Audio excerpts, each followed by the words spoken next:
भगवान शिव के 19 अवतार में से 3 सबसे शक्तिशाली अवतार कौन से हैं और शिव जी के किस अवतार ने ब्रह्मा जी का सर काटा था? आइए जानते हैं। नंबर 1, काल भैरव अवतार। महापुराणों के अनुसार भगवान शिव के काल भैरव अवतार को सृष्टि के निर्माण के समय जन्म दिया था। सृष्टि के निर्माण से पहले के समय भगवान नारायण और ब्रह्मदेव की उत्पत्ति हुई।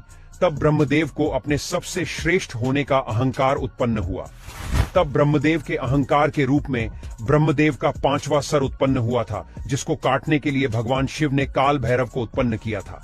काल भैरव ने ब्रह्मदेव का अहंकार रूपी पैदा हुआ 5वां सर काट दिया, लेकिन उस वजह से काल भैरव पर ब्रह्म हत्या का पाप लग गया।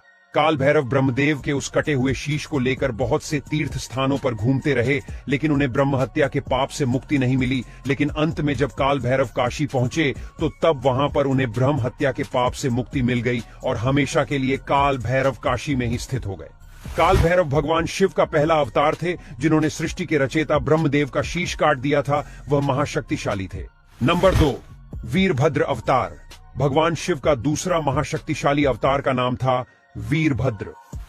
वीरभद्र की उत्पत्ति भगवान शिव की पत्नी सती के पिता प्रजापति दक्ष को मारने के लिए हुई थी। प्रजापति दक्ष का अहंकार इतना अधिक बढ़ गया था कि वह भगवान शिव की पत्नी माता सती के मृत्यु का कारण बन गया था। माता सती के मृत्यु से भगवान शिव इतने अधिक आहत हुए कि वह क्रोध में तांडव करने लगे, जिससे यह सृष्टि कांपने लगी थी।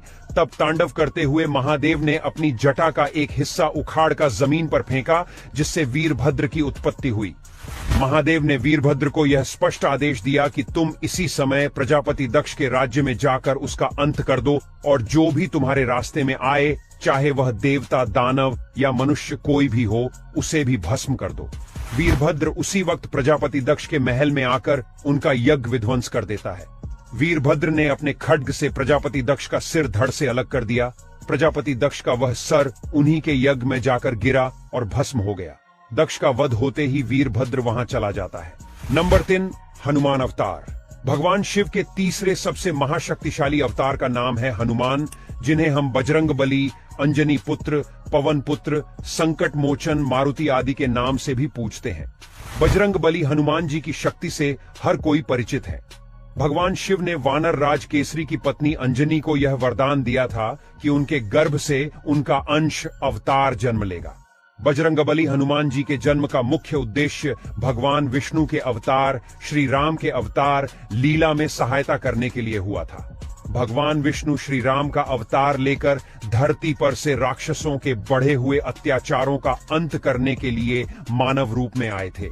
श्री राम की इस लीला में उनका सहयोग करने तथा राक्षसों का नाश करने के लिए भगवान शिव के 11वें रुद्र एक वानर के रूप में अवतरित हुए।